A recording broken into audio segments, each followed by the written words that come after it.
आवाज उठाएंगे, हाथरस की बेटी को इंसाफ दिलाएंगे। हल्ला बोल में आपका स्वागत है। बड़ी खबर के साथ शुरुआत कर रहे हैं। हाथरस केस में परिजनों ने प्रशासन पर दबाव बनाने का आरोप एक बार फिर से दोहराया है, जिसके बाद संकेत मिल रहे हैं कि डीएम और एसपी पर कार्रवाई हो सकती है।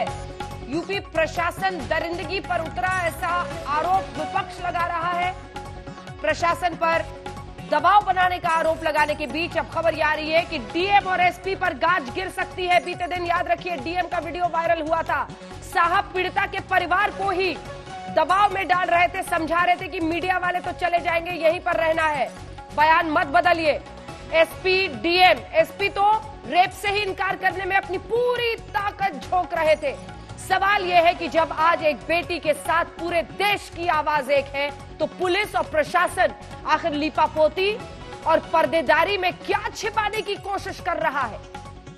आखिर क्यों मीडिया को जाने से रोका जा रहा है? क्यों परिवार वालों का फोन तक छीन लिया गया है? क्यों वहां पर उनकी आवाज नहीं आने दी जा रही है? इस बीच आपको बता दें, मुख्यमंत्री ने कहा ऐसा दंड मिलेगा जो उदाहरण बनेगा। ये मुख्यमंत्री योगी आदित्यनाथ ने कहा है। सम्मान को क्षति पहुंचाने वालों का समूल नाश होगा। हर माता बहन की सुरक्षा के लिए हम संकल्पबद्ध हैं। लेकिन क्या ये सब कुछ कहने में देरी हो गई?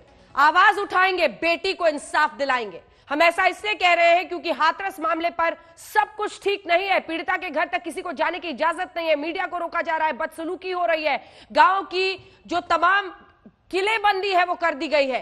क्या छिपा रहे हैं? देखिए इस रिपोर्ट में, फिर चर्चा की शुरुआत।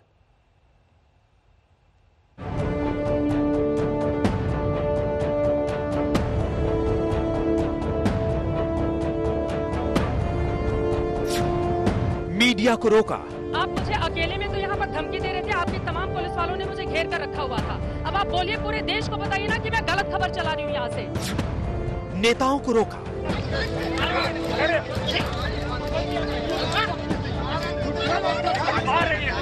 छुपाना चाहते हैं, गैर कानूनी है, अनकॉन्स्टिट्यूशनल। अकेले में जाती तो क्या होता? वकील को रोका।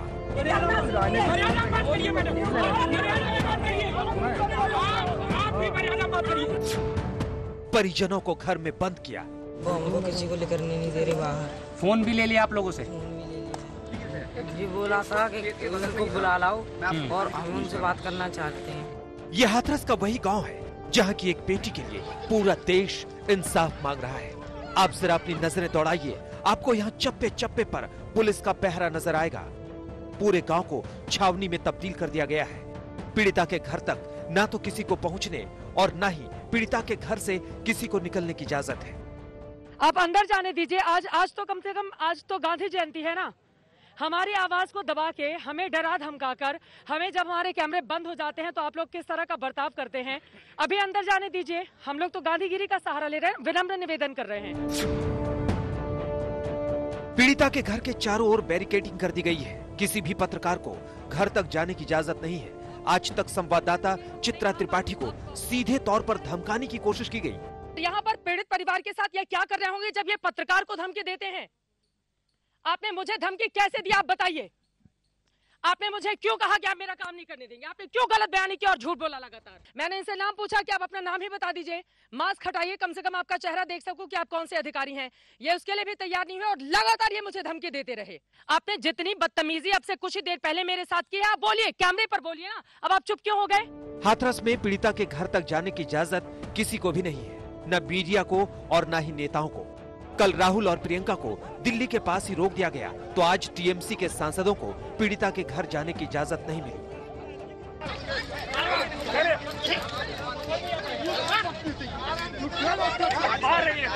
टीएमसी के 2 सांसदों ने पीड़िता के घर जाने की कोशिश की तो उन्हें गांव के बाहर ही रोक दिया गया। पुलिस ने डेरेक ओब्रायन के साथ धक्का मुक्की की तो वो गिर पड़े।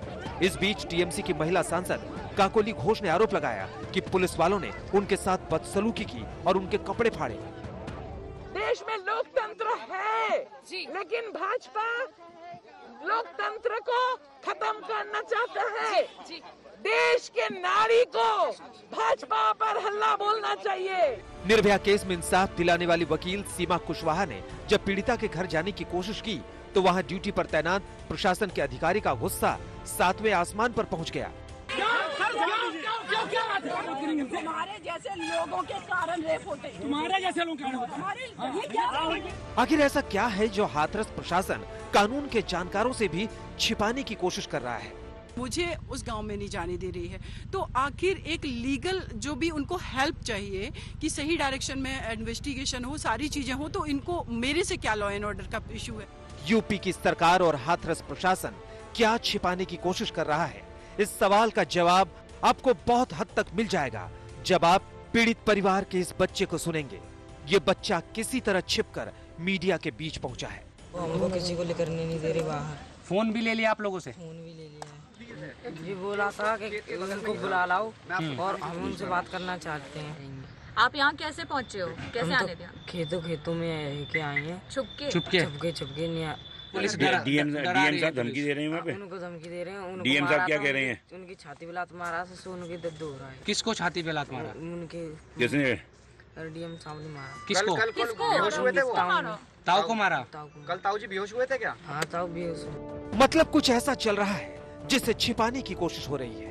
पीड़िता के परिवार को धमकाया जा रहा है, डराया जा रहा है और इसके सबूत भी सामने आ रहे हैं। जरा सुनिए पीड़िता के पिता को जिले के डीएम कैसे धमका रहे हैं। आप अपनी विश्वसनीयता खत्म मत करिए। तो मीडिया वाले मैं आपको बता दूं, आज अभी आधे चले गए, कल सुबह तक आधे और निकल जाएंगे, 2-4 बजेंगे कल रात को, और हम ही आपके साथ खड़े हैं। बोल रहे हैं कि तुम्हारी लड़की अगर कोरोना से मर जाती तो मुआवजा मिल जाता। ये सब धमकियाँ मिल रही हैं, पापा को धमकाया जा रहा है। ये बोल रहे हैं कि केस मतलब रफा-दफा हो जाएगा, अगर सब केस रफा-दफा हो जाएगा। वीडियो वायरल होने के बाद हालांकि डीएम ने सफाई दी और आरोपों को खारिज किया, लेकिन ये नहीं बता रहे हैं कि आखिर पीड़िता के घर तक जाने से मीडिया को रोका क्यों जा रहा है या परिजनों को मीडिया तक आने की इजाजत क्यों नहीं दी जा रही है। आप बात नहीं कर रहे हैं, आप फैमिली को जाके इंटिमिडेट भी कर रहे हैं सर। आज तक ब्यूरो। हम तो आवाज उठाएंगे और बेटी को इंसाफ दिलाएंगे। सुधांशु त्रिवेदी जी, सांसद भारतीय जनता पार्टी के, तमाम सवालों का जवाब देना होगा आपको अगले 1 घंटे में। जुड़ गए हमारे साथ सुप्रिया श्रीनाथे, प्रवक्ता कांग्रेस पार्टी की जुड़ गई हैं, अनुराग भदौरिया, प्रवक्ता समाजवादी पार्टी के, उत्तर प्रदेश के पूर्व डीजीपी विक्रम सिंह साहब खास मेहमान हमारे साथ जुड़े हैं, सीमा कुशवाहा, निर्भया केस की जो वकील वहां पर गई थी मदद देने के लिए, जिनको रोक दिया पुलिस प्रशासन ने, वो भी कुछ देर में हमारे साथ जुड़ेंगे। सुधांशु त्रिवेदी जी, क्या ठाना है आप लोगों ने? किस बात की पर्देदारी है सर? ऐसा क्या पर्दा डालने की कोशिश हो गई है कि मीडिया को आपने रोक दिया है? परिवार कह रहा है कि हम पर दबाव बनाया जा रहा है। इस मामले की गंभीरता को क्या आप समझते हैं सुधांशु त्रिवेदी जी?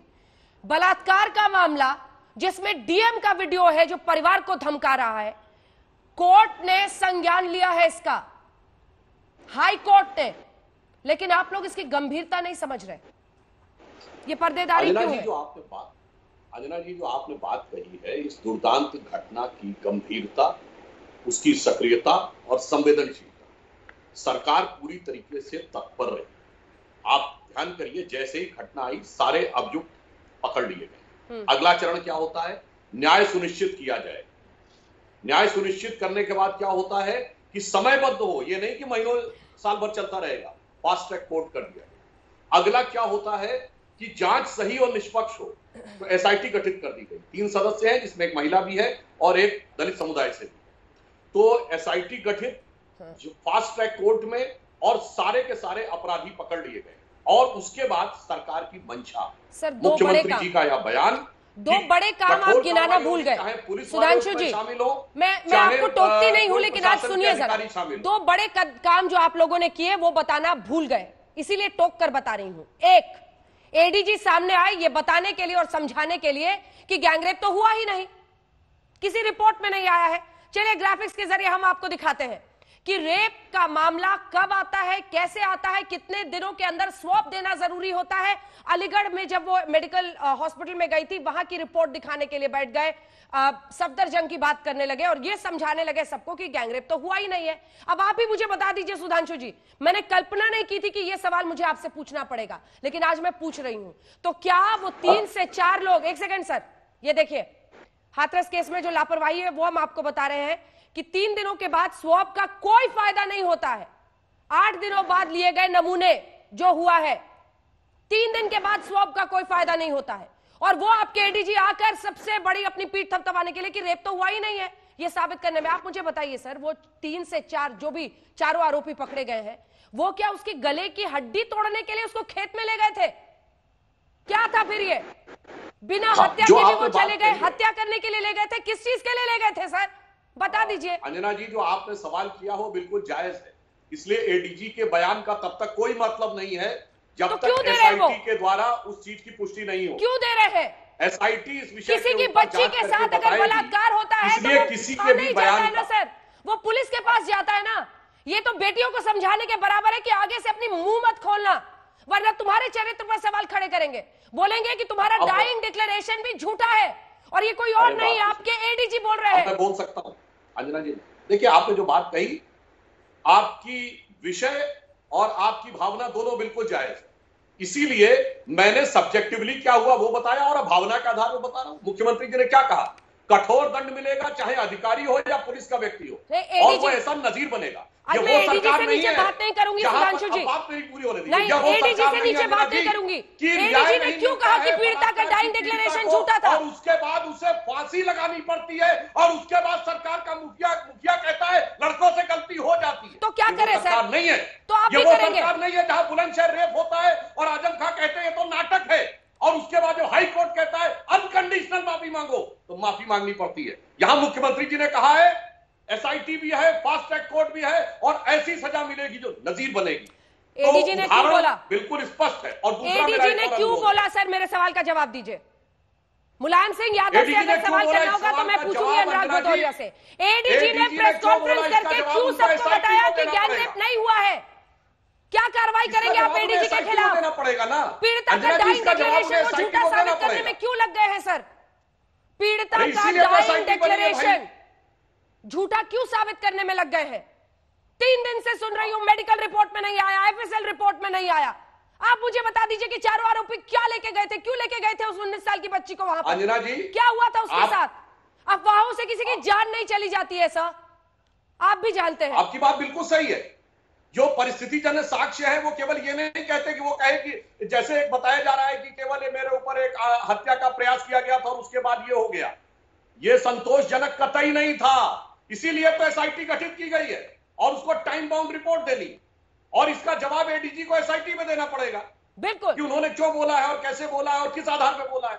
और उसके बाद मैंने बताया एसआईटी में 3 सदस्य हैं, सभी लोगों का प्रतिनिधित्व भी है। उसके बाद दूध का दूध पानी का पानी होगा, और ये होने के बाद उस पर वही प्रभावी कार्रवाई होगी जो मुख्यमंत्री जी ने आज व्यक्त किया। और हम क्षेत्र और जाति देखकर और वर्ग और राजनीति पार्टी देखकर न्याय की बात नहीं करते। डॉक्टर सुधांशु, ये भी मैं स्पष्ट कर देना चाहता हूँ। डॉक्टर सुधांशु, अरे मैंने बात कही ना, पूछिए उनसे ना, लड़कों से गलती हो जाने वाले सवाल पूछ रहे हैं। मैं आ रही हूँ उनके पास। डॉक्टर सुधांशु एक सवाल तो सुनिए। डॉक्टर सुधांशु, हाई कोर्ट के कहने पर उन्हें माफी मांगनी पड़ी, पता है आपके पुलिस और डीएम के रवैये की वजह से सिर्फ एक संदेश जाता है कि बेटियों के साथ कुछ भी हो, यहां पर अपना मुंह बंद करो, मुंह से लो और चुपचाप घर में बैठो, वरना देखो क्या किरकिरी होगी। एक एफआईआर, एक केस, गैंग रेप का मामला जिस पर पूरे देश में गुस्सा है, उसमें आपका डीएम परिवार को जाकर आप बताइए, कोर्ट ने संज्ञान लिया है। आप तो गंभीरता समझते होंगे डॉक्टर सुधांशु, क्या गंभीरता है कि डीएम जाकर एक ऑनगोइंग केस में डीएम जाकर परिवार पर दबाव बना रहा है? इसकी गंभीरता समझिए। या ये देश हम सौंप कर जाना चाहते हैं अपनी बेटियों को, जहां पर अपराध उनके खिलाफ हो अधिकारी हो और उनके परिवार को डीएम धमकाने जाएगा?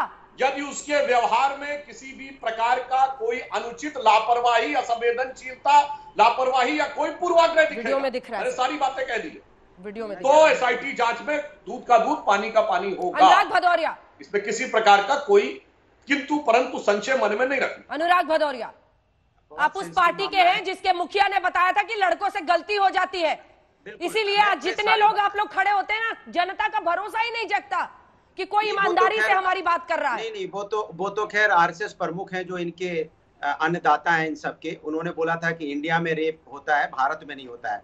तो आप अच्छी तरह जानते होंगे कि इनके जो कौन कह रहे थे, मोहन भागवत जी। मैं आज उन बातों में नहीं आना चाहता। मैं सुधांशु जी से पूछना चाहता हूँ कि आपकी बेटी है, बस इतना जवाब दे दीजिए। सुधांशु जी, आपकी बेटी है? देश सुनेगा, बोले सुधांशु जी, आपकी बेटी है?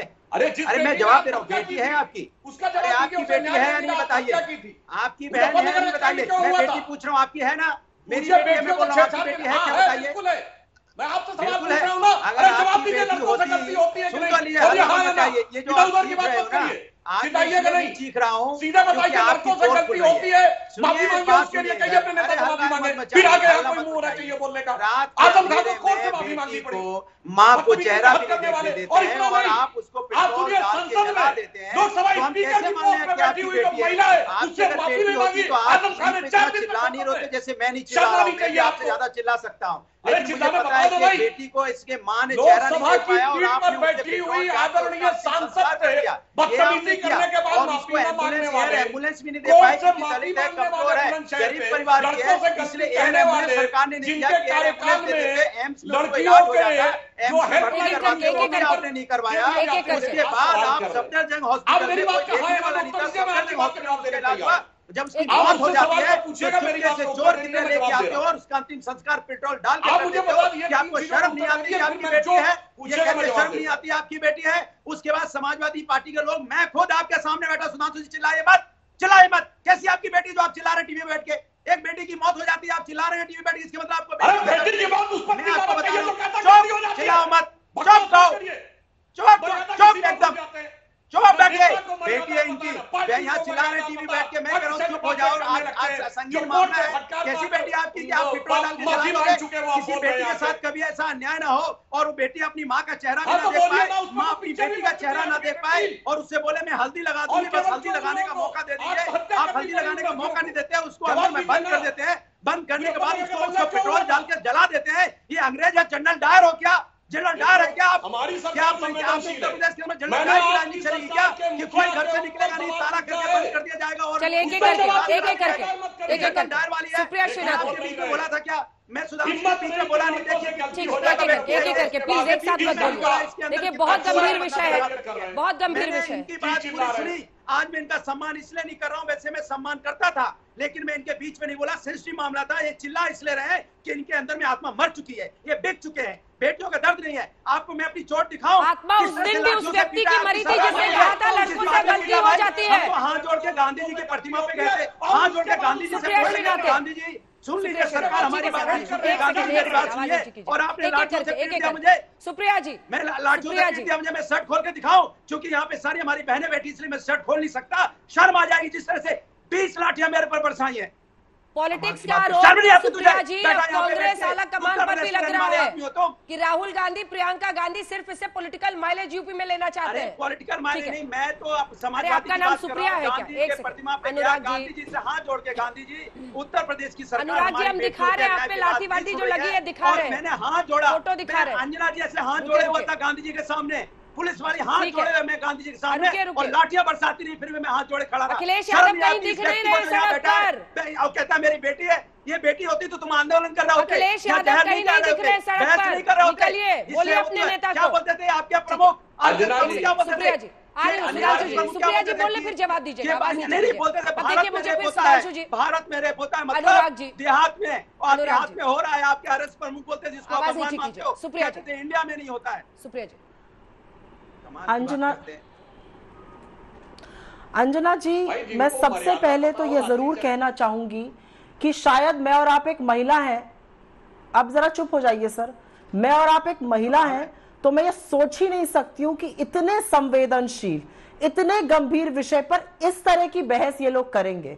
किस तरह से बौखला कर चिल्लाया जा रहा है, किस तरह से गाली गलौज हो रही है। और एक लड़की की निर्मम मौत हुई है, उसके साथ एक ग्रूसम क्राइम, एक ग्रूसम रेप हुआ है, और उसके बारे में थोड़ी बात कर लें। हम लोग पब्लिक लाइफ में, इतनी तो हमारी रिस्पॉन्सिबिलिटी जनता को बनती है, तो थोड़ा तमीज से बात कर ली जाए यहाँ पर। खैर, इसके बारे में तो मुझे पुरुषों से आशा ही नहीं है, मैं क्या कहूं इसमें। मैं 2-3 बातें जरूर कहना चाहती हूँ अंजना जी, और क्योंकि मैं इस बहस में मैं किसी के मुद्दे पे बीच में बोलना ही नहीं चाहती हूँ, मैं आशा करती हूँ कि मेरे बीच में कोई नहीं बोलेगा। मैंने एक शब्द अभी तक नहीं बोला है। भाजपा के प्रवक्ता ने कहा कि बहुत तत्परता दिखाई गई। मैं 2 चीजें पॉइंट आउट करना चाहती हूं कि उसके रेप के बाद 14 तारीख को उसका रेप हुआ और उसके 8 दिन लगे रेप की एफआईआर दर्ज होने में, तो तत्परता कहां दिखा गई मुझे नहीं पता है। 14 तारीख को रेप हुआ, लेकिन पहला बयान मुख्यमंत्री जी का उस रेप पर 30 तारीख को आया, तत्परता कहां दिखाई गई मुझे नहीं पता है। मुख्यमंत्री के सूचना सलाहकार ने, अलीगढ़ की पुलिस ने, हाथरस की पुलिस ने, डीएम ने इसको निरंतर फेक न्यूज बताया। तत्परता कहां है ये मैं नहीं जानती हूं। उसकी जितनी निर्मम मौत हुई, उसको 15 दिन तक अस्पताल तक नहीं लाया गया, वो छोड़ दीजिए। उसकी मौत के बाद उसके परिवार की ना मंजूरी थी ना मौजूदगी थी, उसको जला दिया गया मिट्टी के तेल से। इसमें क्या तत्परता और क्या मानवता है, ये तो हम मनुष्य हो के इसका आंसर मांगेंगे और ढूंढेंगे जरूर। और उस सब के बावजूद अब देखिए क्या हो रहा है। आपने एडीजी के स्वैब की बात करी कि 3 दिन के बाद सही स्वैब नहीं मिलता है। मैं 20 सेकंड लेके एक बात बताना चाहती हूं। उत्तर प्रदेश के एडीजी लॉ एंड ऑर्डर, जो महकमे के आला अधिकारियों में से एक हैं, वो आकर कहते हैं रेप नहीं हुआ है। 30 साल पहले उन्होंने पुलिस अकेडमी में जो कानून पढ़ा था वो बदल चुका है। आईपीसी की धारा 375 जिसका संशोधन 2013 में हुआ था, और सुप्रीम कोर्ट का judgment Babulnath versus state of UP 1994 ये क्लियरली कहता है कि सीमन का पाया जाना या पीनस का पेनिट्रेशन जरूरी नहीं है रेप स्थापित करने के लिए, उसकी कोशिश भी किया जाना रेप होता है। क्या एक सभ्य समाज एडीजी से जवाब देके पूछेगा? और आज ये कह दिया जाता है उनके सामने एसआईटी सवाल करेगी। वो महकमे के आला अधिकारी है, डीएम धमकी देते हुए पकड़े गए। क्या कर रहे हैं मुख्यमंत्री जी? कहां है संवेदनशीलता? सिर्फ एक ट्वीट कर देने से कि कोई बचेगा नहीं। आज की औरतें मानेंगी ये बात? अरे इस डिबेट को मैं हाथ जोड़ के एक महिला होने के नाते कहती हूँ, राजनीति भूल जाइए। मैं हाथ जोड़ के कहती हूँ इस डिबेट को थोड़ी संवेदनशीलता, थोड़ी गरिमा से किया जाए। सुधांशु जी देखिए, सुप्रिया जी ने महिला पुरुष का विषय ले आया, तो मैं इनकी भावना का सम्मान करते हुए कहता हूँ, वाकई महिला को जो संवेदनशीलता होगी, मैंने मान लिया शायद पुरुष को ना हो, तो प्रियंका जी तो महिला है ना। तो राजस्थान में जो 12 में अजमेर में हो रहा है, क्यों नहीं संवेदनशीलता है? जोधपुर में 100 बच्चों की डेथ हो गई थी, क्यों नहीं एक आंसू मुंह से सबसे निकला था आंख में? और जाके यहाँ पर जिनका इनकाउंटर हो रहा तो 12 तो आपको जाना चाहिए ना सुधांशु जी। सुधांशु जी 12 में तो प्रोटेस्ट करने आपको जाना चाहिए ना। आपको कौन रोक रहा है? यही एक अंतर है, यही एक अंतर है, राजनीति करना और जैसे हम राष्ट्रीय दल है, तो हम सारी बातों को समान रूप से लेते हैं। या तो सुप्रिया जी कह दें कि प्रियंका गांधी राष्ट्रीय नेता नहीं है, राहुल गांधी राष्ट्रीय नेता नहीं, वो सिर्फ उत्तर प्रदेश के नेता है। वैसे तो उत्तर प्रदेश के भी नहीं, वायनाड के नेता है। मैं आगे कोई इस विषय पर चर्चा नहीं करूं। और अगर है तो जहां आपकी हुकूमत है, जहां आप 1 सेकंड में चुटकी बजाते हुए समाधान दे सकते हैं। सरदार शहर में राजस्थान में पुलिस कस्टडी में मौत होती है और रात में जला दी जाती है लाश, उसका कोई जवाब दिया किसी ने? पुलिस सबसे ज्यादा ठीक है, तो ये तो बहुत ही खतरनाक बात है। पुलिस ने मारा और रात में जला दिया। अंजना जी मुझे 5 सेकंड आ रही हूँ। ठीक है सुधांशु जी, मैं इसका जवाब लूंगी। सुप्रिया जी आऊंगी आपके पास। तुलनात्मक बात करनी पड़े ये अपने आप में अफसोसनाक है, लेकिन दलित महिलाओं के साथ बलात्कार के मामले में राजस्थान वाकई आगे है तमाम राज्यों से। ये चिंता का विषय उतना ही होना चाहिए राहुल और प्रियंका गांधी के लिए। लेकिन उससे पहले मैं एक बार विक्रम सिंह साहब और आपके पास सीमा जी आना चाहती हूँ। विक्रम सिंह साहब को दिखाइए मेरे साथ। सर कितने डिबेट्स हमने किए हैं, अलग अलग विषयों पर किए हैं। इससे ज्यादा शर्मनाक परिस्थिति नहीं हो सकती है किसी पुलिस महकमे के अधिकारी के लिए। आप सोचिए कि एडीजी आकर अपनी पूरी ताकत झोंककर बार बार मेडिकल रिपोर्ट दिखाकर बता रहे हैं कि रेप नहीं हुआ है।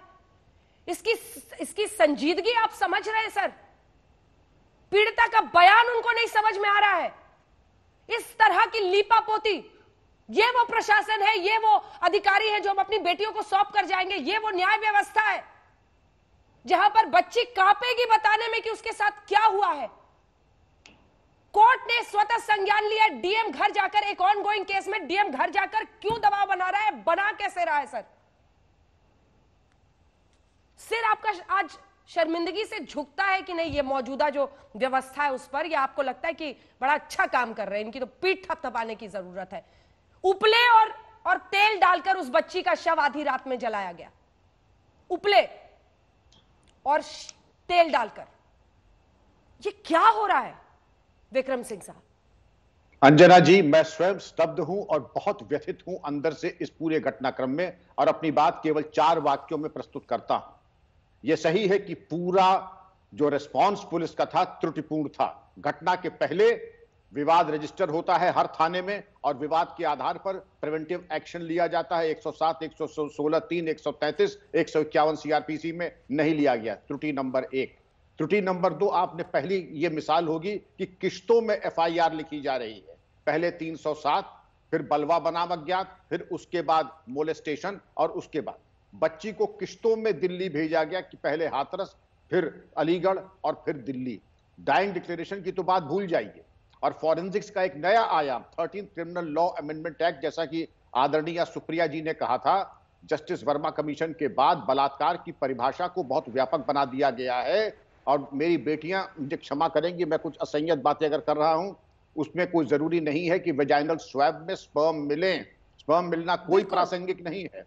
और उसके साथ अगर टच किया इनअप्रोप्रिएटली गुप्तांगों को या फिर पेनिट्रेट कराया किसी इनएनिमेट चीज को जैसे पेंसिल आदि, वो भी बलात्कार है।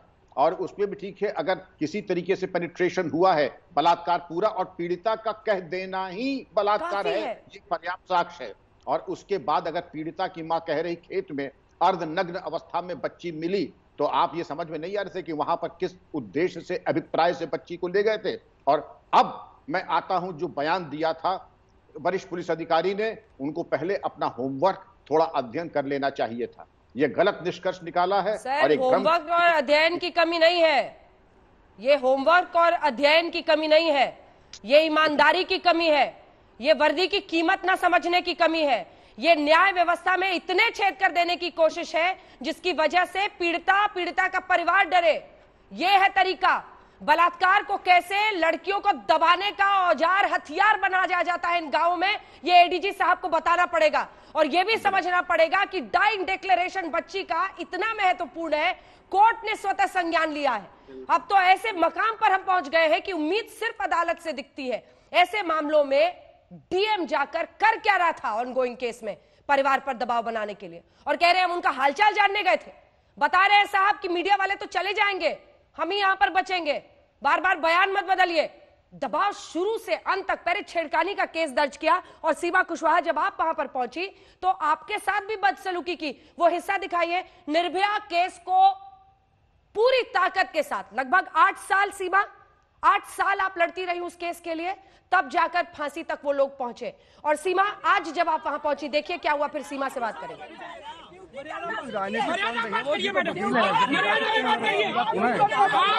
भी मर्यादा बात करिए, मर्यादा में बात करिए, मर्यादा में बात करिए, मर्यादा में बात करिए, आपसे भी बोलना चाहिए, मर्यादा में बात करिए, मर्यादा में बात करिए। बदतमीज बात करेंगी आप, सही बात करेंगे। क्यों क्यों क्यों सर, क्यों क्या बात है?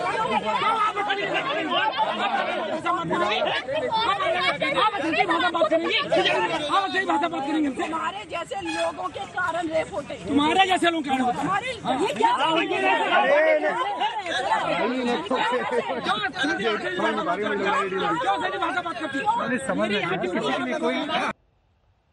सीमा कुशवाहा, प्रशासन जी, ये हमने आपका वीडियो पूरा चलाया, मतलब ये किलेबंदी क्यों कर रहे हैं, क्या समझ में आ रहा है?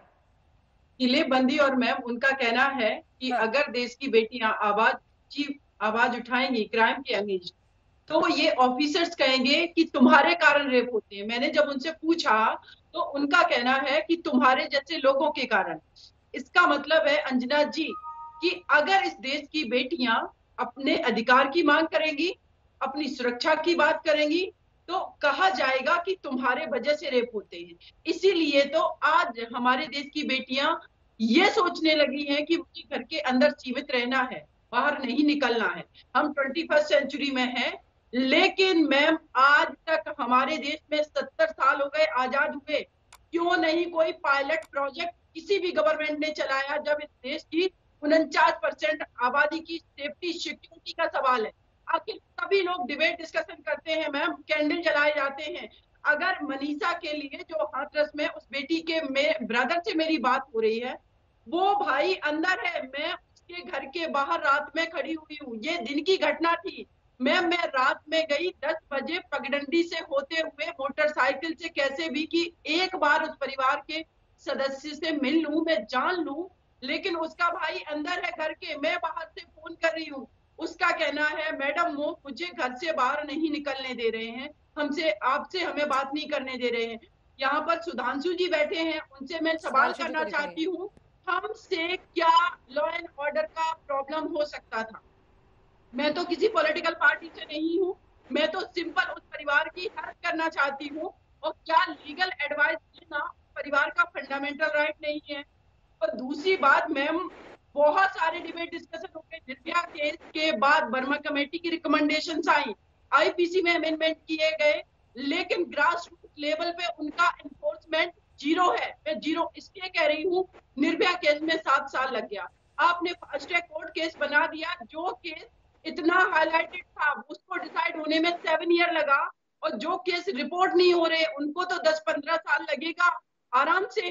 तो फिर जो उद्देश्य है लॉ का कि डिटरेंस पैदा हो, लॉ एंड ऑर्डर अच्छा हो, लोग कैसे डरेंगे जब इन्फोर्समेंट नहीं है? आप जितना भी लॉ में अमेंडमेंट कर लीजिए और उनको अमेंडमेंट करके आप रख दीजिए, क्योंकि उनका इन्फोर्समेंट तभी होगा जब आप कोर्ट की संख्या बढ़ाएंगे, जब आप पुलिस की संख्या बढ़ाएंगे। पुलिस की संख्या तो इन्होंने बढ़ाई वहां पर आज, लेकिन मीडिया को रोकने के लिए बढ़ाई। बिल्कुल, एक बार जरा सुधांशु जी से इसका जवाब ले लेते हैं। सुधांशु जी, कोई लीगल एड देने के लिए जा रहा है वहां पर, कि कम से कम फैमिली को लीगली समझ में आए कि कानूनी उनको क्या करना चाहिए अगला कदम। आप पॉलिटिशियंस को, नेताओं को रोक रहे हैं, ये अलग बात है, लेकिन एक वकील को वहां पर जाने से रोकना और डीएम का इस बदतमीजी से व्यवहार करना। आप देखिए वहां पे डीएम जो गए भी, वो वीडियो भी जरा बीच में चलाते रहिए बार बार, क्योंकि कोर्ट ने अब संज्ञान लिया है, डीएम दबाव बनाने के लिए फैमिली के पास जाते हैं। तो हम क्यों ना माने कि डीएम जानबूझकर सबको परिवार से दूर रख रहे हैं? आप लोगों को डर है कि पूरा सच सामने आ जाएगा परिवार पे दबाव का।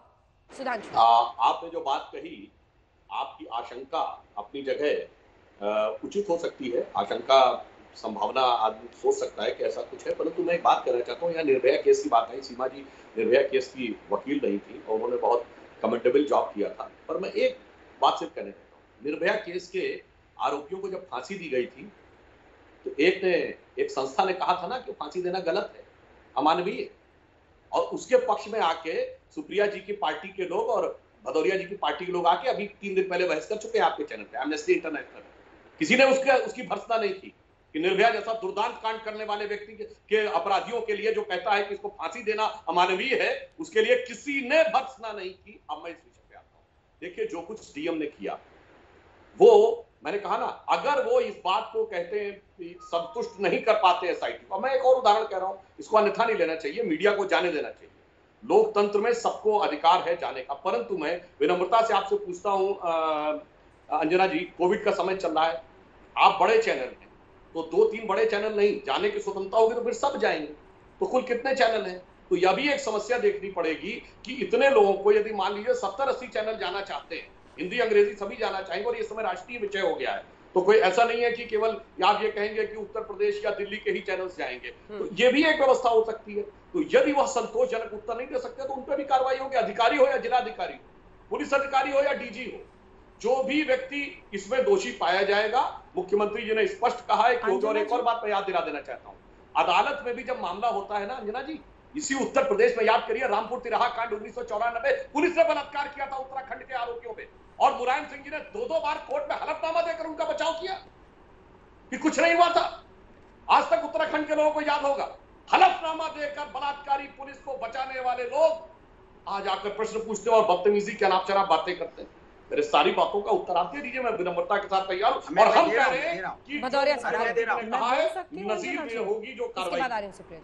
भदौरिया साहब, मैं बोल सकती हूँ, इसके बाद आ रही हूँ फौरन आपके पास। सुप्रिया जी, भदौरिया जी एक बार जवाब दे दे। देखिए, मुझे पूरा विश्वास है कि मैं इनके बीच में नहीं बोला था, मेरे बीच में ही बदतमीजी नहीं करेंगे।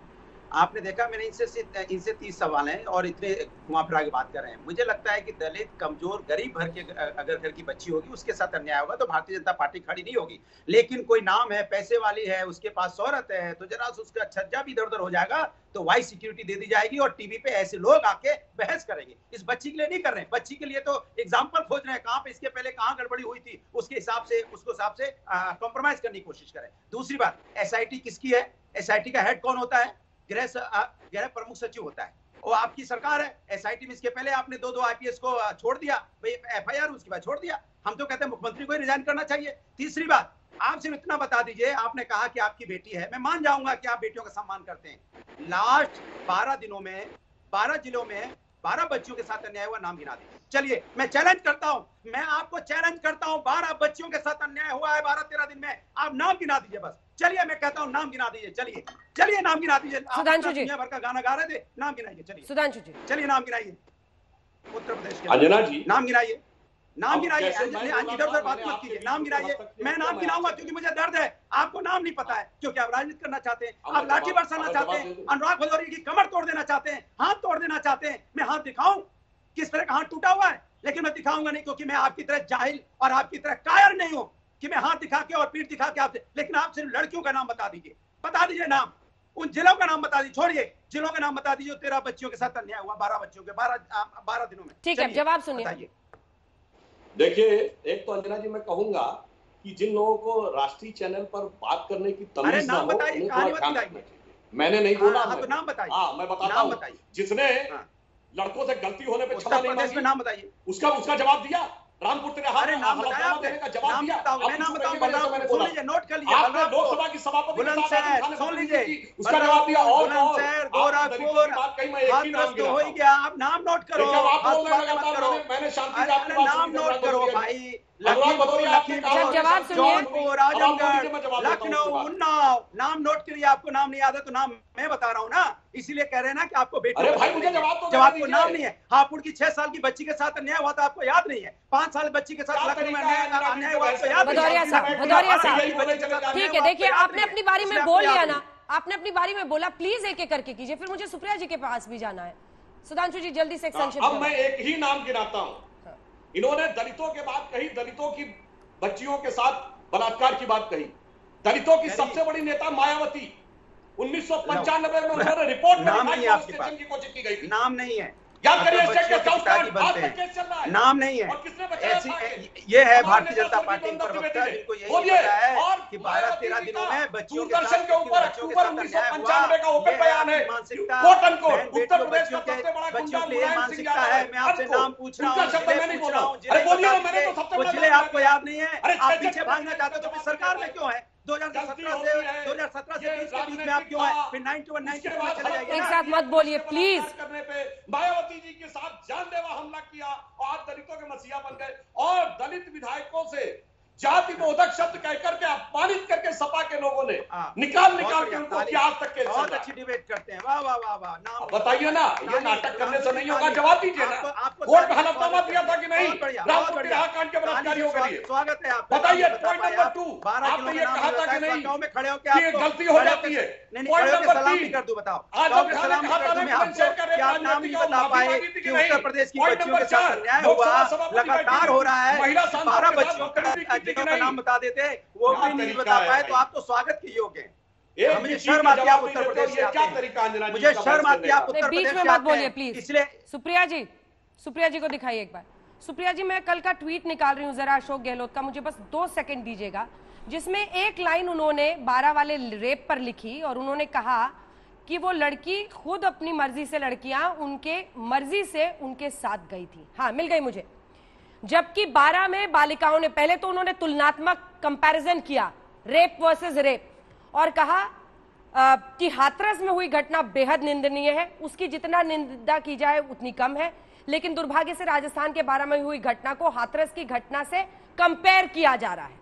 उसके बाद वो लिखते हैं कि वहां पर 164 के बयानों में अपने साथ ज्यादती नहीं होने की बात कही है, एवं स्वयं की मर्जी से लड़कों के साथ घूमने जाने की बात कही है।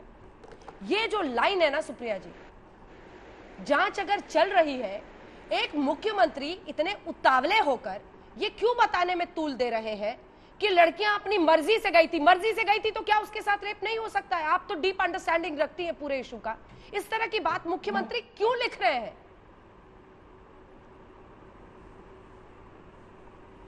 मुझे शर्म आती है कि हम रेप वर्सेस रेप कंपैरिजन कर रहे हैं, चाहे राजस्थान में हो, चाहे गुजरात में हो, चाहे उत्तर प्रदेश में हो। अगर एक लड़की की इज्जत लुटती है तो वो इस देश की बेटी, और मैं तो बेटी बहन ये सब के आगे बोलती हूँ, वो एक महिला है उसका स्वतः सम्मान है। जहां पर भी हो रहा है वो निंदनीय है। वो शायद ये कहना चाह रहे थे, जो बीजेपी के प्रवक्ता कल से कर रहे हैं कि इनसे उत्तर प्रदेश के बारे में पूछो तो राजस्थान के बारे में कहते हैं। मैं तो उसकी भी भर्त्सना करती हूं। जहां हो रहा है भर्त्सना और निंदनीय है। आप लोग मुझे एक बात बताइए, डीएम और एडीजी प्रशासन और आपने मेरे सवाल का जवाब नहीं दिया। किसको रिपोर्ट करते हैं उत्तर प्रदेश में? लड़कियां अपनी मर्जी से गई थी, इस पर जवाब नहीं मिला। मैंने जवाब नहीं मिला, इस पर जवाब नहीं मिला मुझे। मुख्यमंत्री ये बताने में इतनी ऊर्जा क्यों लगा रहे हैं कि लड़कियां अपनी मर्जी से गई थी? हाँ, मैं अपनी पूरी बात खत्म करके आपकी बात का जवाब दूंगी। थोड़ा सा आप मुझे बीच में ना टोके, जैसे इन लोगों की बहस को आपने नहीं टोका था। उत्तर प्रदेश में डीएम और एडीजी एक प्रशासन, एक महकमे का हिस्सा है और उनको कटघरे में हमारा खड़ा करना बिल्कुल सही है। उस सूबे के मुखिया कौन है? योगी आदित्यनाथ। उनके ऊपर कोई सवाल ही नहीं उठ रहा है। उनकी चुप्पी पर मैंने सवाल उठाया, एक शब्द नहीं आया त्रिवेदी जी की तरफ से। उनके 8 दिन के रेप का एफआईआर क्यों नहीं हुई? जो विक्रम सिंह जी, जो पूर्व डीजीपी, उन्होंने सवाल उठाया, एक शब्द नहीं आया। एडीजी की इतनी बड़ी बड़ी बातों पर क्यों हेड्स रोल नहीं कर रहे? क्यों एक्शन नहीं लिया जा रहा है उत्तर प्रदेश की सरकार द्वारा? किसको बचाया जा रहा है? मैं नहीं कह रही हूं, पूर्व डीजीपी भी कह रहे हैं, उस पर जवाब नहीं आया। जवाब क्या आ रहा है? राजस्थान वर्सेस ये। मैं करबद्ध होकर फिर से कहती हूं, जहां पर भी रेप हो रहा है, जहां पर भी गलत हो रहा है, जहां पर भी दुष्कर्म हो रहा है, वो गलत है, वो निंदनीय है। और इसलिए शायद अशोक गहलोत जी ने इस बात को बोला था, क्योंकि वहां पर कार्यवाही हुई है। और क्योंकि कंपैरिजन किया जा रहा है, ये बड़ा तुच्छ और गंदी बात होती है, लेकिन क्योंकि किया जा रहा है, तो त्रिवेदी जी अभी अभी एक खबर आई है, आपको बता दूं। 5 लोग अरेस्ट हुए हैं सवाई माधोपुर के रेप कांड में, और उसमें से एक बीजेपी की महिला मोर्चा की डिस्ट्रिक्ट चीफ स्मिता वर्मा और 2 गवर्नमेंट एम्प्लॉइज हैं। और लड़की का कहना है कि उसका 8 बार अलग अलग लोकेशंस पर रेप किया गया है। तो क्या यह रेप डिफरेंट हो जाएगा क्योंकि इसमें बीजेपी का इन्वॉल्व है? बिल्कुल नहीं, यह डिफरेंट नहीं होगा। यह एसपी का बयान है, यह भी उसी दुष्चार, उसी गंदी बात का प्रतीक है जो उत्तर प्रदेश में हुई है। तो इसको राजनीतिक गंदी रंग ना देकर सच को बयां करिए ना। और सच ये है कि उत्तर प्रदेश के मुख्यमंत्री ने 15 दिन तक अपना मुंह नहीं खोला था। मेरे सवाल का जवाब नहीं दिया है सुप्रिया जी। आपको हमने अनइंटरप्टेड पिछले 2 मिनट से बोलने दिया, आपने मेरे सवाल का जवाब नहीं दिया है। एक मुख्यमंत्री ये क्यों लिखते हैं जांच पूरी होने के पहले कि लड़कियां अपनी मर्जी से गई थी उनके साथ? ये लिखने की क्यों जरूरत और नौबत आती है एक मुख्यमंत्री को? नहीं, क्योंकि एक गलत और गंदा और बहुत ही निंदनीय कंपैरिजन भाजपा कल से लगातार तो कर इसके रही लिए थी। वो लड़की के चरित्र पर सवाल खड़ा करेंगे। 2012 के निर्भया कांड की याद दिलाता है। बिल्कुल नहीं, चरित्र तो फिर क्यों उन्होंने ऐसा लिखा? नहीं है, कोई चरित्र पे सवाल नहीं उठा रहा है। ये लाइन क्यों लिखी उन्होंने? सवाल उठाने की हिम्मत नहीं रख रही है यहाँ पर आप। ये लाइन क्यों लिखी उन्होंने? क्या बात आप कर रही है? आप योगी क्यों लिखी है लाइन उन्होंने? सवाल नहीं पूछ रही है, खूब पूछ रही हूँ। फिर शुरू कर दिया, फिर शुरू कर दिया खेल कि उससे पूछो, उससे पूछो। एक लाइन पे गिर गई तो फिर आपकी पूरी बेटियों के लिए चिंता हवा हो गई। एक लाइन पे गिर गई तो बेटियों के लिए चिंता हवा हो गई। बिल्कुल नहीं, और शुरू में पूरे मेरे सवाल जवाब सुधांशु त्रिवेदी से थे। अरे मैं तो आपसे ये पूछ रही हूँ कि आपको भी इस लाइन की गंभीरता पता है सुप्रिया? आपको भी गंभीरता पता है, लेकिन आप एक लाइन नहीं बोलेंगे इस पर। ये आप लोग की असलियत है। एक लाइन नहीं बोलेंगे। असलियत तो आपकी समझ में आ रही है, आप खुद एक पत्रकार रही है। और अगर किसी भी मुख्यमंत्री ने ये लाइन लिखी होती, अगर किसी भी मुख्यमंत्री ने, जब आप सुप्रिया पत्रकार थी तो आप पूछती कि ये लाइन क्यों लिखी उन्होंने कि अपनी मर्जी से लड़कियां गई थी? ये लाइन आप पूछती, मुझे पूरा भरोसा है। लेकिन आज आपकी राजनीतिक मजबूरी है जिसकी वजह से आप दूसरे पर सवाल करेंगी और इसका जवाब नहीं देंगी। ट्वीट करके खुद मुख्यमंत्री लिखते हैं कि लड़कियां अपनी मर्जी से गई थी। ये लाइन क्यों लिखी उन्होंने? कौन होते हैं वो जांच पूरी होने के पहले ये बताने वाले? की चुप्पी क्यों नहीं? चुप्पी पे आप प्रधानमंत्री के सवाल उठाते हैं क्योंकि आप लोग की हिम्मत नहीं है। बस हो गया, वही पुरानी लाइन तोता रटी हुई बोलते रहिए। अब अपनी रिकॉर्ड चलाते रहिए वही पुरानी लाइन की। ये तमाम सवाल उत्तर प्रदेश पर ही हो रहे हैं और लगातार कार्यक्रम उत्तर प्रदेश पर ही हो रहे हैं। आपके कह देने से कुछ नहीं होगा, मुझे पता है। बैकफुट पर चली गई है अशोक गहलोत पर, एक जवाब नहीं है आपके पास। अपनी मर्जी से गई थी लड़कियां, मर्जी से। और लड़कियों को एडवेंचरस नहीं होना चाहिए। यही बयान आते हैं आपकी पार्टी के नेताओं की तरफ से। डेंटेड पेंटेड लोग निर्भया के केस में जंतर मंतर पर गए हैं प्रोटेस्ट करने। आपके नेता ने कहा था बना दिए कि सुधांशु त्रिवेदी जी, आज सवाल हो गया भाषण हो गया पूरा, पता चल गया मुझे। एक लाइन पर जवाब नहीं है आपके पास, तो उल्टा मीडिया पर सवाल खड़े कर रहे हैं। ये हम ही हैं जो सवाल खड़े कर रहे हैं, जिसकी वजह से इतनी ताकत आ रही है हाथरस की बेटी की आवाज में। जो कोई ड्रामा नहीं कर रहे कहीं पर जाकर।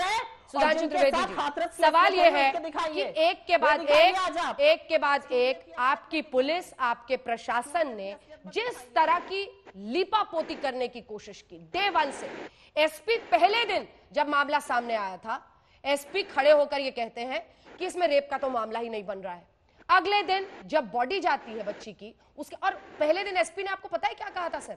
कहा था गले में हल्की सी चोट लग गई थी। ये तो हैंडलिंग है जो लोअर लेवल पर एसपी डीएम दबाव बना रहे हैं, इसकी गंभीरता बहुत दूर तक जाएगी। और आज अगर इतने दिन बाद योगी आदित्यनाथ नींद से जाग रहे हैं तो ये पूछा जाएगा कि पर्दा है पर्दा, और पर्देदारी के जो आदेश हैं वो ऊपर से आए हुए हैं, मुख्यमंत्री के दफ्तर से। सुधांशु जी, देखिए आपने जो बात कही मुझे समझ नहीं पाया। सुप्रिया जी अभी एक लेटेस्ट खबर बता रही थी और मुख्यमंत्री जी का आज का बयान उनको लेटेस्ट दिखाई नहीं पड़ा। मुख्यमंत्री जी ने वीडियो कॉन्फ्रेंसिंग से बात की, वो दिखाई नहीं पड़ा। जो कार्रवाई की वो दिखाई नहीं पड़ा। और दूसरी बात, आपकी आपत्ति जायज है, परंतु ये नहीं कहा गया जो 12 के पुलिस अधिकारी ने कहा कि प्रेम प्रसंग का मामला था। मैं सारे दर्शकों से कहता हूं यूट्यूब पे जाके देख लीजिएगा, वो कह रहा प्रेम प्रसंग का मामला था राजस्थान में। और उसका सुप्रिया जी आप शर्म और जाने क्या क्या बातें कह रही है। मैंने भी सुना था सोनिया जी की आंखों में आंसू आए हैं किसी बलात्कार की पीड़िता के लिए। हाँ, और एक सेकंड, सवाई माधोपुर का ये केस है सुप्रिया श्रीनाथ है सवाई माधोपुर में। एक सेकंड सर, एक क्लैरिफिकेशन है जो करना जरूरी है। सवाई माधोपुर में एक नाबालिग से रेप के मामले में, ये आज तक की खबर है, बीजेपी और कांग्रेस की महिला नेता का नाम सामने आया है। आपने बहुत ही चालाकी से कांग्रेस के नेता का नाम छिपा लिया। सुप्रिया जी, कम से कम इसमें तो पार्टी मत कीजिए। नहीं, मैंने कोई चालाकी नहीं दिखाई है। ANI पे खबर आई है, उसको मैंने कोट किया। मैंने कोई चालाकी नहीं दिखाई है, ये खबर है। अपने कैमरा पर्सन से जूम इन करा लीजिए, करो जूम इन, इसको दिखाओ, इसको। हम आज तक की खबर बता रहे हैं, हमें किसी और की खबर दिखाने की जरूरत नहीं है। सोलंकी की खबर आज तक की खबर है, बताइए तो आपको पूरी खबर मैं पढ़कर सुना सकती हूँ। मुझे आप कन्वीनियंट पूरी खबर आपको पढ़ा सकती हूँ और सुना सकती हूँ। सेक्स रैकेट का भंडाफोड़, बीजेपी की महिला नेता गिरफ्तार, कांग्रेस की नेता फरार। सोलंकी क्या कह रहे हैं? तो कांग्रेस की नेता फरार। बिल्कुल एक खौफनाक सच से पर्दा उठाने वाली खबर राजस्थान से आई है। सवाई माधोपुर में एक नाबालिग से रेप के मामले में बीजेपी और कांग्रेस की महिला नेता का नाम सामने आया है। नाम लेना होगा तो दोनों पार्टियों का लेना होगा। हमेशा ये हम विपक्ष में है करके रोने से नहीं चलेगा। राजस्थान में आप सरकार है, इसलिए खबर पूरी बताइए। चलिए सुधांशु त्रिवेदी, मेरे सवाल का जवाब दीजिए और इसको सवाई माधोपुर पे सेंट्रिक मत कीजिए। ये जो कल्चर चल रहा है ना, तमाम पार्टियों के सब सत्ताधारी अपने अपने राज्य के केस छिपाते हैं। इतना ही अलग है, फर्क है सिर्फ कि योगी आदित्यनाथ ने खुद नहीं लिखा, लेकिन अशोक गहलोत ने खुद लिख दिया। आपके एसपी, आपके एडीजी, आपके डीएम यूपी में यही कर रहे हैं। योगी आदित्यनाथ के सूचना सलाहकार ने इसको फेक न्यूज बताया था, उसके बारे में क्या कहिएगा आप? सुधांशु त्रिवेदी, प्रशासन ने इसको फेक न्यूज बताया था 25 सितंबर तक, कुछ कहिएगा उसके बारे में? सुनिए सुप्रिया जी, शांति से देखिए, हम नहीं आरोप लगा रहे। राजस्थान में कानून व्यवस्था खराब है, ऑफिशियली आपके मिनिस्टर का बयान। राजस्थान में विधायकों पे देशद्रोह का मुकदमा लगा, यानी वो लोग देशद्रोह कर रहे हैं बैठ के। यहाँ के सीएम का बयान, शर्मा जी के आपके विधायकों पे तो लॉ एंड ऑर्डर हम नहीं बोल रहे हैं, तो आपकी पार्टी के लोग बोल रहे हैं। अब उत्तर प्रदेश में हमने नहीं बोला है, आपकी पार्टी ने बोला। और आपने आज अभी तक मेरी बात का जवाब नहीं दिया। राहुल गांधी यूपी के नेता है कि राष्ट्रीय नेता है? अगर हमारा कोई राष्ट्रीय नेता राजस्थान गया होता, आप हमसे सवाल करती कि क्यों नहीं यूपी में कर रहे हो। हम इसमें सवाल कर रहे हैं जहां आपकी आंख की पुतली के इशारे पर जो चाहे वो न्याय मिल सकता है, वो न करके यहाँ पे आके कह रहे हो भैया कैमरा इधर डालना, और उसके बाद गिर रहे हैं। अरे सुधांशु जी, निर्भया के केस में जब आंदोलन हुआ था तो क्या आप लोग सड़कों पर नहीं निकले थे? सुप्रिया जी सुनिए, निर्भया के आरोपियों को क्या बात है, उस एमनेस्टी इंटरनेशनल की आपने आलोचना क्यों नहीं की? कानून तो हमने बदला था। आज स्मृति ईरानी जी कहाँ बैठी हैं? आज जो प्रधानमंत्री जी कहाँ है? एक ट्वीट तो कर देते हाथरस की बच्ची पर। अरे स्मृति ईरानी जी महिला सशक्तिकरण की बात कर रही है, यूएन में अपनी बच्ची की बात कर रहे हैं हाथरस से। बताइए कहाँ है वो लोग? बौखलाइए मत, सुधांशु जी बौखलाइए मत, बौखलाने से आपकी खिसियाहट नहीं मिटेगी, ना ये असलियत मिटेगी कि स्मृति ईरानी जी के मुंह में दही जम गया है, ना ये असलियत मिटेगी। एक मिनट, स्मृति ईरानी जी महिला और बाल विकास मंत्री भी है, कहाँ है आपके मंत्री? बताइए भाई, मुंह में दही जमा हुआ है, आप बौखलाइए मत। जिन जिन के मुंह में दही जमा है आज वो बताइए। जो चुड़िया प्रधानमंत्री को, मुझे लगता है चुड़िया सशक्तिकरण की निशानी है, आज मुंह में दही जम गया है। बताइए, राजस्थान के बच्चों की डेथ हो, महिलाओं के साथ उत्पीड़न हो, दलितों के साथ बलात्कार हो, किसी के आंख में आंसू नहीं है।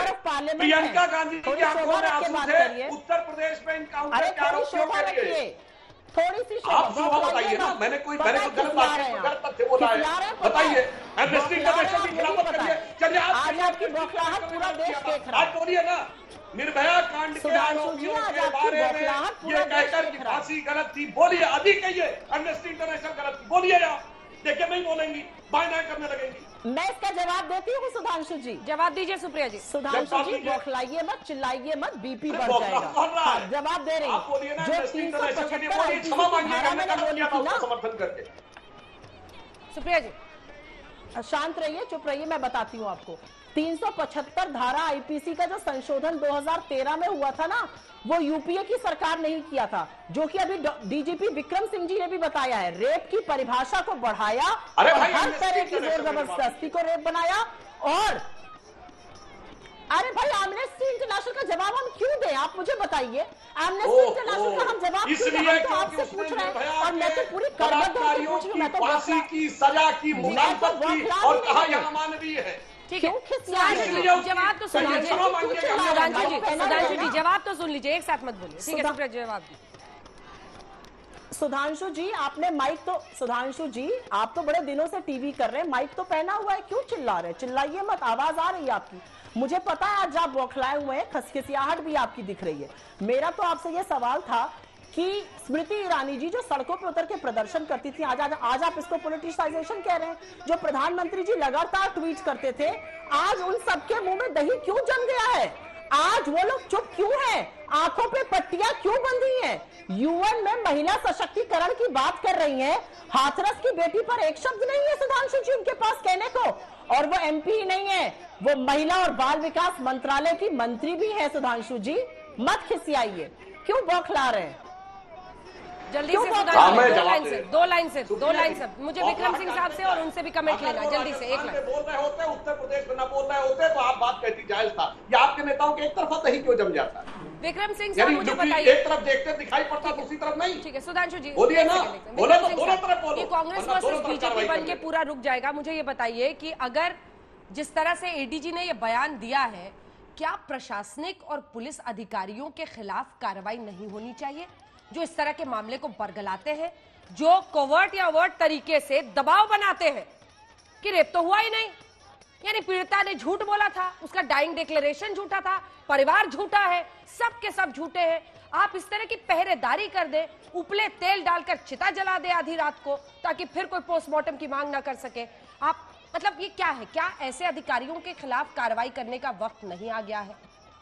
अंजना जी, देश और प्रदेश अब कुर्बानी मांग रहा है। इस सार्थक बहस में इतने विद्वान पैनलिस्ट बैठे हैं, कम से कम एक निष्कर्ष तो आज लगाना, केवल एक वाक्य, डीएम और एसपी ने अपने कर्तव्य के प्रति घोर उदासीनता दिखाई, देश और प्रदेश को गुमराह किया, सबको गुमराह किया, हमें आपको भी गुमराह किया, और आज अघोषित कर्फ्यू लगा दिया पीड़िता के परिवार के। अगर आप इतना नैतिक साहस तक कर्फ्यू ऑर्डर्स पास कर देते 144 सीआरपीसी में, कह देते कि हमने प्रतिबंधित कर दिया कोरोना के, वो तो आपने किया नहीं। हर काम अपने मनमाने तरीके से, जैसे जिला धौलपुर चल रहा है नवाब साहब के टाइम, ये होने वाला नहीं है। अब कुर्बानी मांग रहा डीएम एसएसपी को, कोई प्रशासनिक क्षमता नहीं है, ना तजुर्बे। इसी बात के साथ इस कार्यक्रम का अंत करेंगे। बहुत बहुत धन्यवाद आप सभी का हमारे साथ शामिल होने के लिए। लेकिन ये सवाल और हाथरस की बेटी की आवाज हम बनते रहेंगे, हम पूछते रहेंगे। देखते रहिए आज तक।